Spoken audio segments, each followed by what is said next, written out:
today on an all-new Dr. Phil. From successful model to unemployed after just a few social media posts.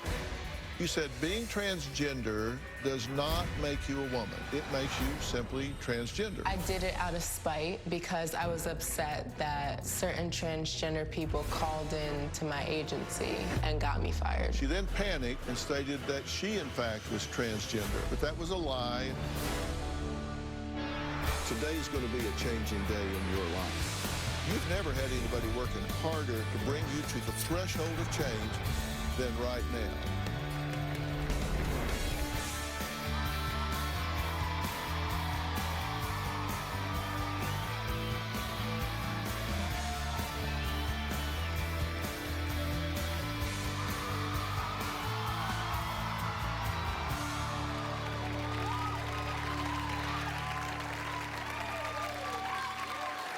Sorry about that. I was just on my phone checking my Facebook, and you know what I noticed?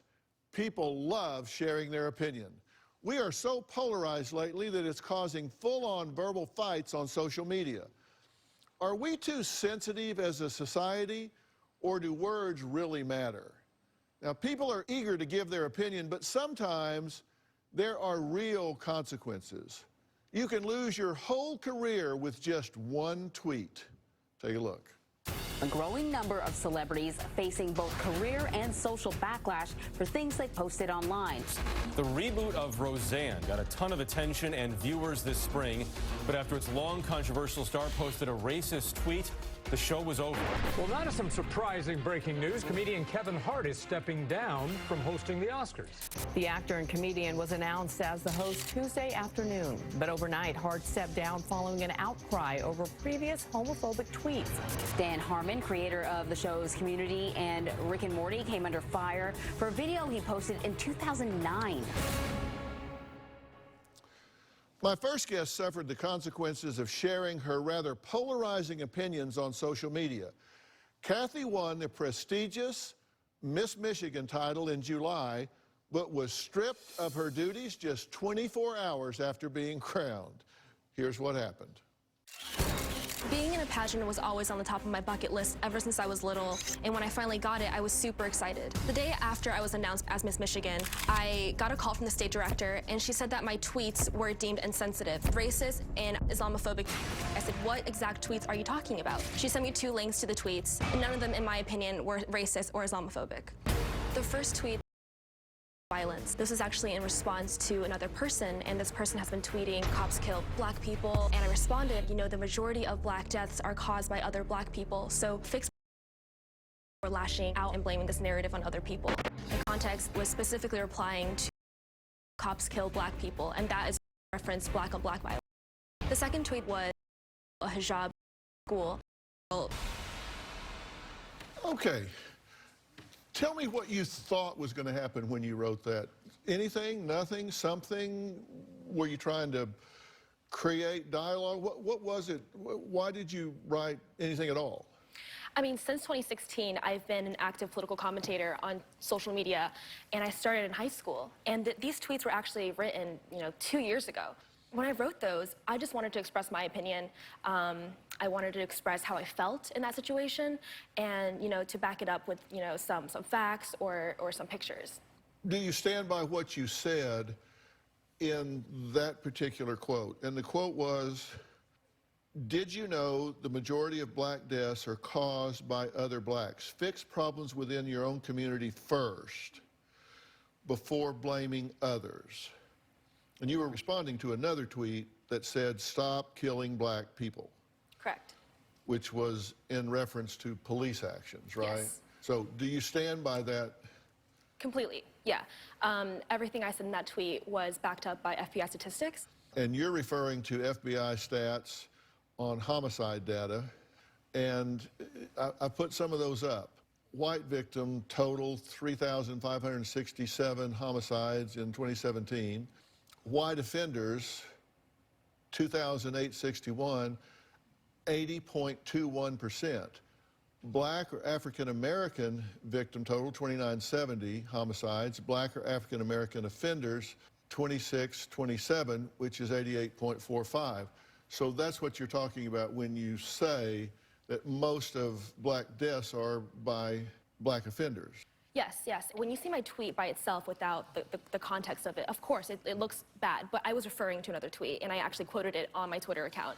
Yeah, but here's the thing, particularly if you aspire to a position of high visibility, recognizability, where you're representing your state and all of that, is Twitter a place to have a serious conversation? Is it irresponsible to sum this up in 140 characters or less? I mean, because if you're going to have a serious discussion about this, you need to talk about all the different statistics. I get invited onto newscasts all the time, on cable news and stuff, and I say, well, what's going to happen? Well, we've got a 3-minute window here. We want you to talk about race relations. I say, no, thank you.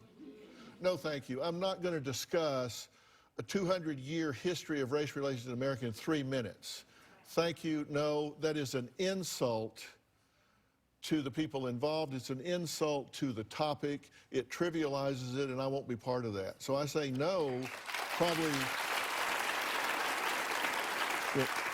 When was the last time you saw me on one of those shows talking about that stuff? Oh, never. Never. When was the last time you saw me on a panel of people all yelling out different things? No, I'm either going to have a serious discussion that's thoughtful about the topic or not at all, and you're tweeting about it. I mean, that just seems irresponsible to me. No, I kind of completely understand your point. I get it completely. But the thing is, though, I've been doing political commentary since 2016, since I was a junior in high school. And that's my hobby. I love doing it. And this, in particular, like, we have to understand that this was in response to someone else. And that's why I referred to the specific fact about the black on black crime instead of white on white crime, because that wasn't even the topic. So that's what it was. Well, it's completely unresponsive to my point. What was... My point was, is that the right place to be making a glib comment on Twitter with a limited space to make your comments? Because I don't think that you were meant to be offensive, but I think that that's a glib comment that is very easy to take out of context. What do you suggest I do when I do see a comment that says cops are all bad or cops are all pigs? What do you think I do? I think it would be good to say something like, I actually wrote a thoughtful essay on this. Here's a link. And you can link to an essay where you have the time to talk about the subject matter in a thoughtful way. I understand your point. I do get your point, but I disagree in that subject. If I post an article, a full article with facts, statistics, no one is going to look through it and look for what's happening.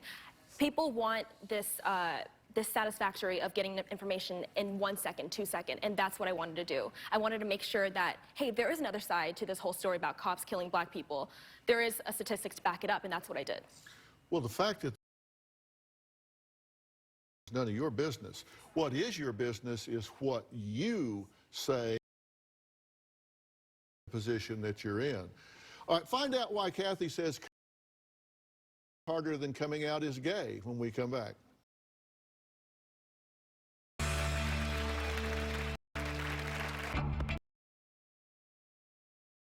Political views online. Political views, but she also got kicked out of her sorority for the same type reason. Take a look.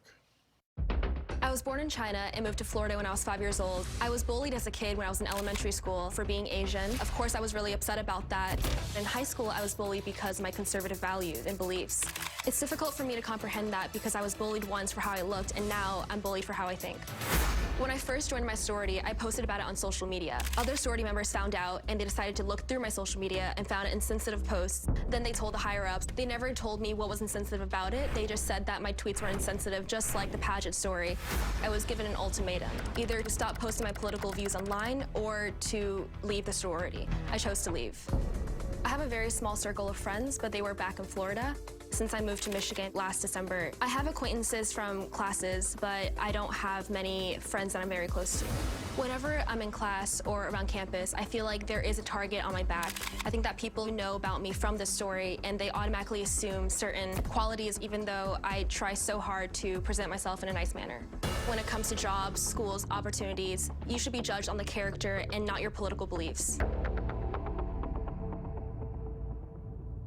Okay, so that wasn't the only, pageant wasn't the only place you got criticism and deemed as being inappropriate and offensive. What do you think about that? It's definitely a pattern. I mean, right now in society, the political climate is so toxic and it's so difficult to even talk about your political views. And I think that shouldn't be the case. I think that we should definitely have an open dialogue. If any of them, the pageant or the sorority, came up to me and said, hey, like, why do you think these things, and can you explain or elaborate? I'd be like, yeah, sure, talk to me. I would love to have a conversation with you. But when people see me online, I say that to them, they're like, no, I don't have the time to talk to you. You're a racist, I don't want to talk to a bigot. Stuff like that, and it's ridiculous. I have to go back to something I said earlier that you kind of said, yeah, but.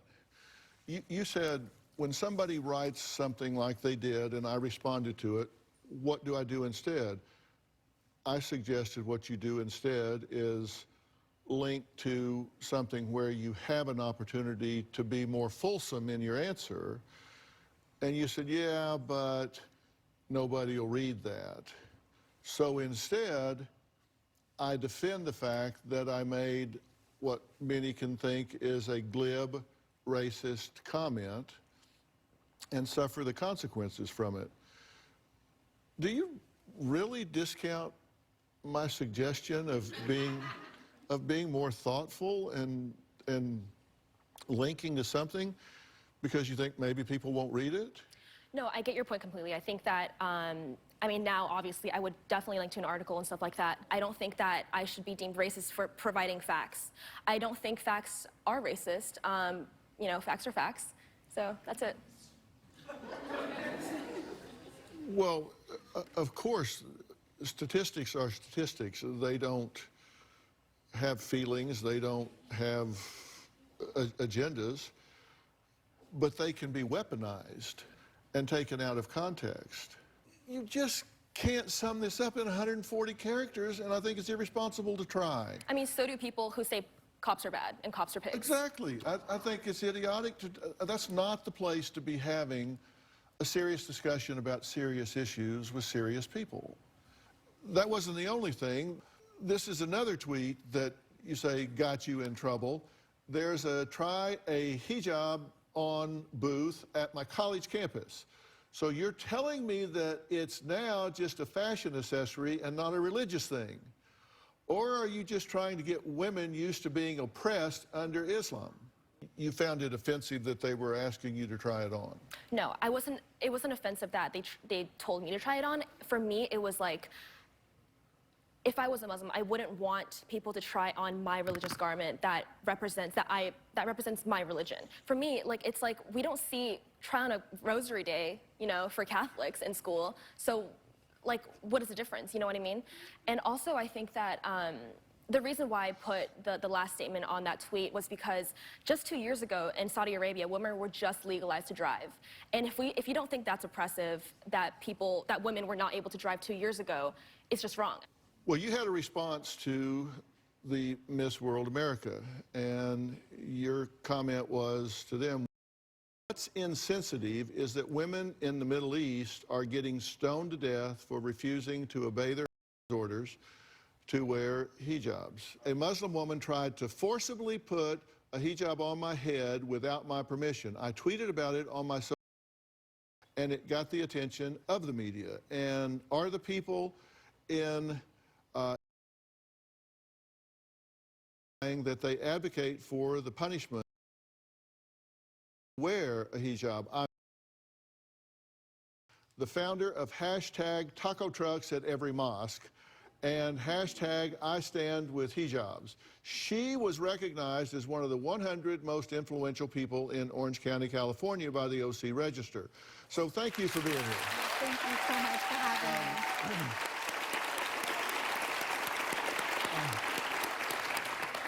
You've been listening to everything we've been talking about, right? What's the problem with Kathy's comments, if at all, from your point of view? So what I think is really important to shed light on is that earlier she mentioned that she would totally be open to dialogue and that she would love to speak to someone, right, that would kind of shed some light on some of the things that maybe she's given information about. So, do you have any friends that are Muslims? No, I don't. Okay, well, I would like to share with you an opportunity to be my friend, Yeah, of because course. I just think that it's really important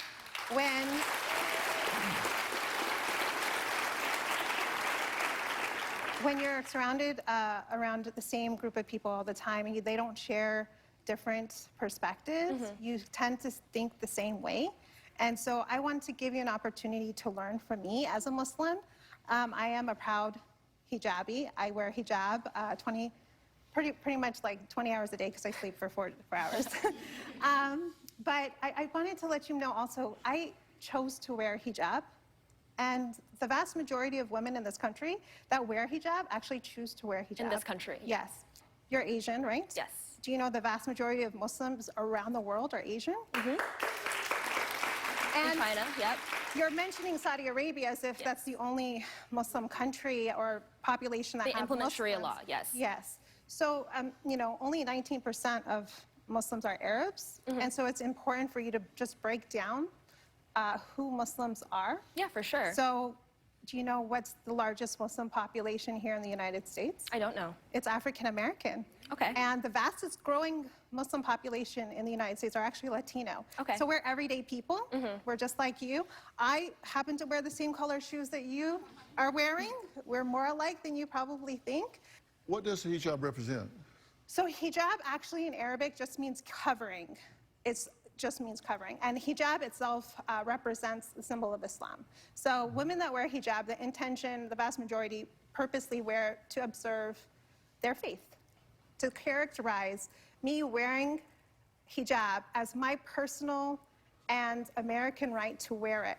Are you And you're discrediting? saying that, excuse me, let me finish. You talk the whole time. When you say that it is, that the purpose of wearing the hijab for this Wear Hijab Day or, you know, World Hijab Day is almost to be oppressed, you know, under Islam, like that's oppressive to me for you to say that. I actually was born in this country. Were you born in this country? No, I wasn't. Okay.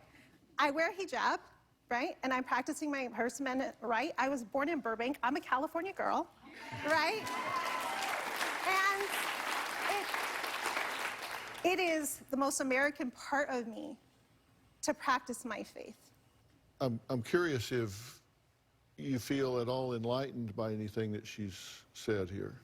I think that, you know, hearing you speak about it as your experience in America with your religion, it's a great thing to know that that is accepted in America. But again, specifically for me, I was talking about those in Muslim majority countries who operate under Sharia law and implement Islam as like a ruling, like a government thing. Yeah. And that's you know, I like having a conversation with you because I get to understand your perspective from it, and I hope you understand my perspective on it too.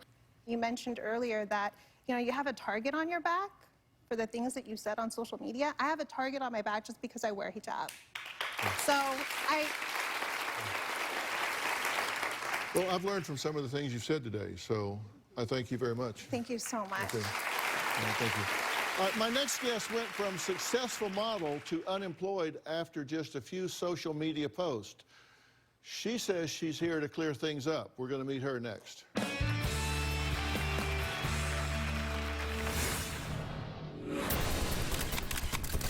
Give me the eyes right here on camera. The first post that got me in trouble was being transgender does not make you a woman. I was looking for attention and it just started to spiral. People started calling me transphobic. I made a second post that got me into way more trouble.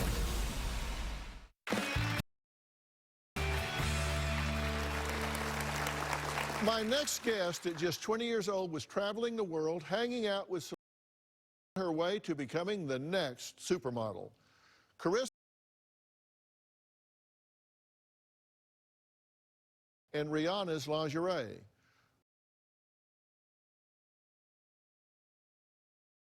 In a big loss for her career. My agency told me that it was best that we just move on.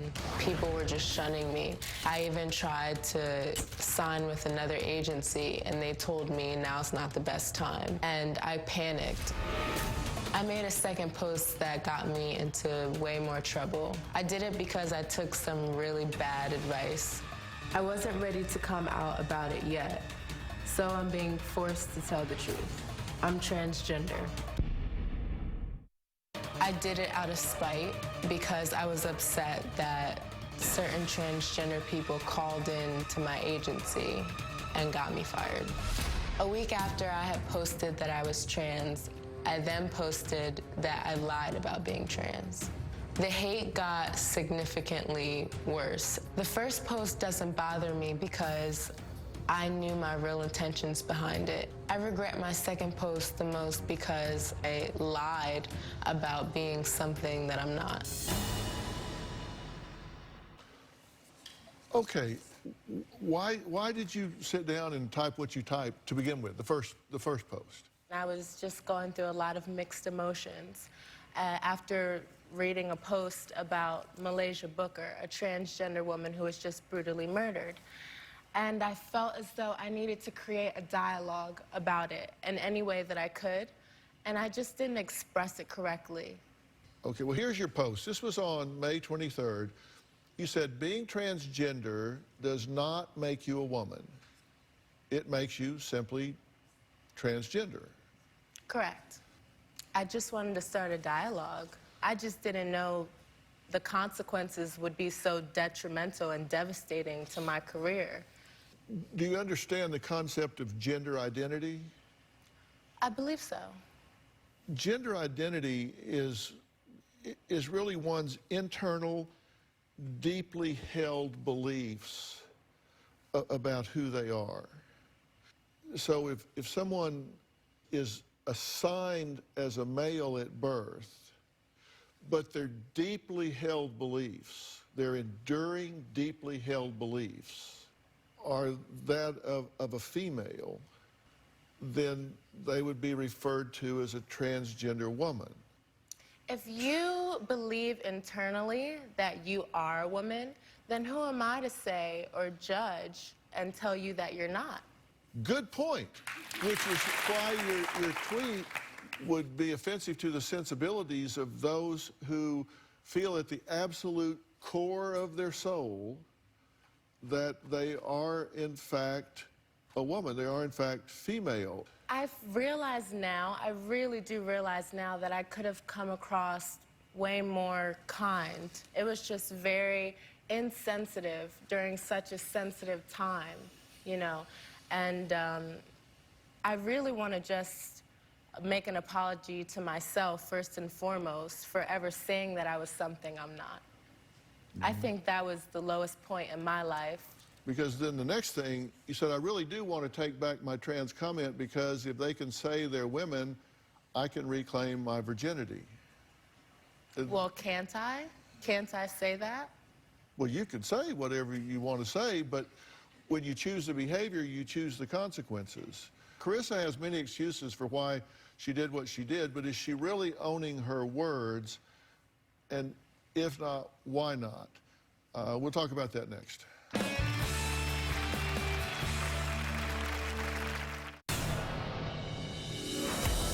I was still active on social media after I made the statement because I felt I had to defend myself. Defending myself made it worse, and people definitely just began to slander my name more and create rumors. Someone actually said that I compared transgender people to pedophiles, and I never did.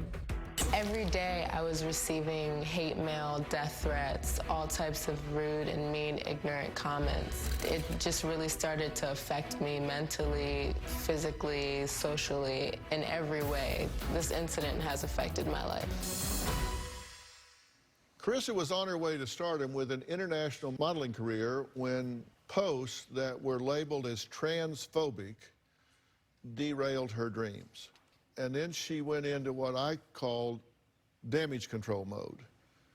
Because on July 22nd, she posted, I wasn't ready to come out about it yet, but today I got fired and I've been receiving hate mail and death threats ever since, so I'm being forced to tell the truth.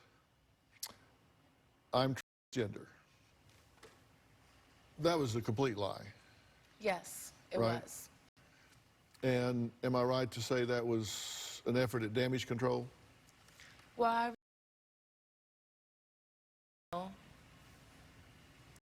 I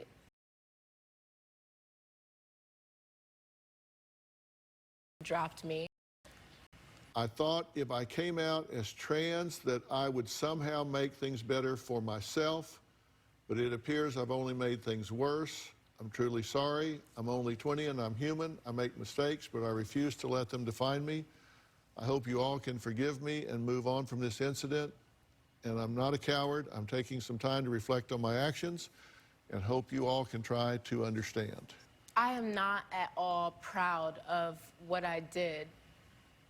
And I just want to make amends and possible reparations and move on with my career and be the fantastic international supermodel that I know I am.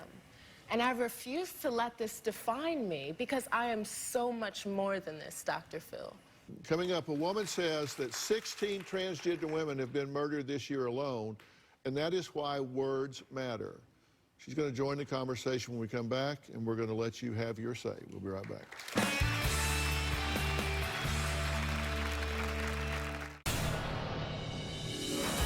Being a kid from African-American descent with light skin and freckles was really hard because I couldn't blend in. I experienced body dysmorphia as a kid, and because of the bullying, I would think that there was something wrong with me. So that's why I am a model. Excellent. Give me that smile again. I have kids from all over the world that contact me and tell me that what I'm doing is so inspiring. If I gave up modeling, I feel as though I would let down a lot of people. Well, Carissa lost her modeling contract in New York after posting what people labeled transphobic comments on social media. She then panicked and stated that she, in fact, was transgender. But that was a lie, and she later apologized for saying that. Carissa says she understands what transgender women go through because she has dealt with discrimination. So joining us is Ashley Marie Preston, a cultural commentator and trans activist, and Jayla Rocks, TV personality and the first African-American transgender woman to own a beauty company. So welcome to both of you.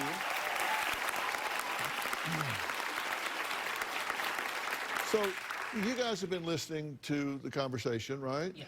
So let me give you all the floor first.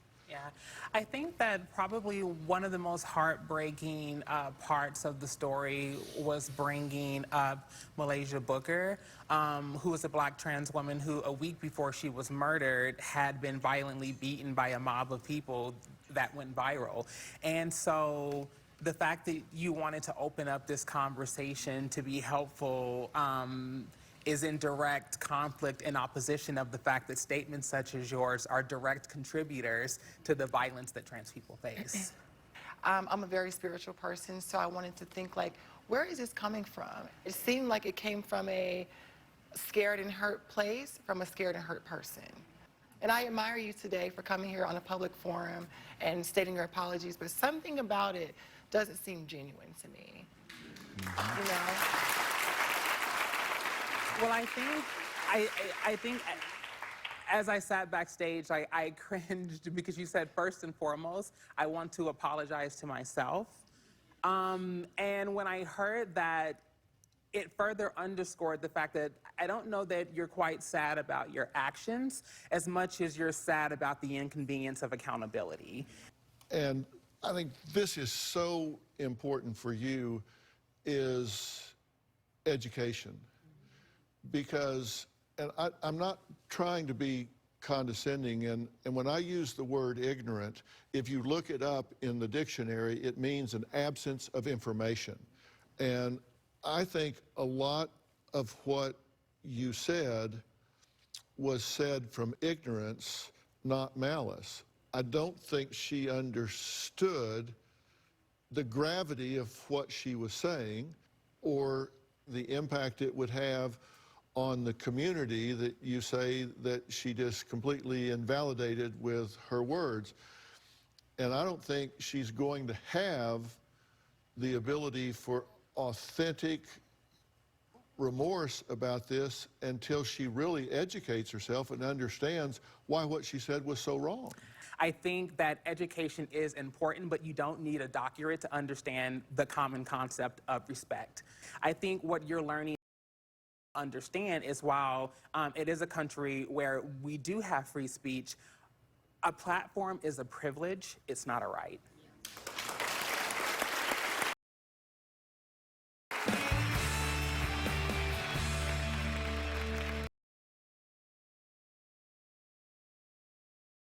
Have the floor to make a statement.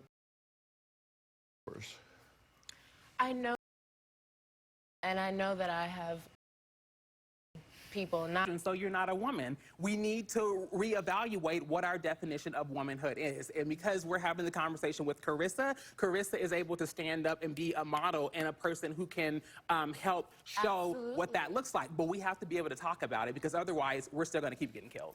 Mm-hmm.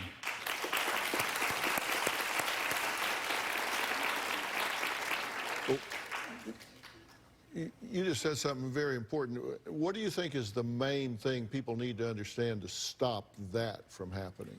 I think transphobia, when we think about what transphobia looks like, first and foremost, I would offer up that unless you are a person of trans experience, you don't get to determine what's transphobic and what's not. It's an opportunity to engage in dialogue with us to not only find out how that makes us feel, but to actually allow us to underscore and draw out how those comments and those ideologies underscore our suffering and marginalization. And so, like, I think if I could just leave with one thing, it would be to really expand your scope and definition of what womanhood means and allow all women to be visible. I want to thank all of my guests today, and a special thanks to Rida Hamida, Ashley Marie Preston, Jayla Rocks. Thank you guys for coming and talking about it. And thanks for the last thing you said in particular, because I think that's something people need to understand. For more information about today's show, log on to drphil.com. You can follow me on Facebook, Twitter, and Instagram. Thank you for coming here and talking about this. You didn't have to do that. Thank you so much. And thanks for the last thing you said.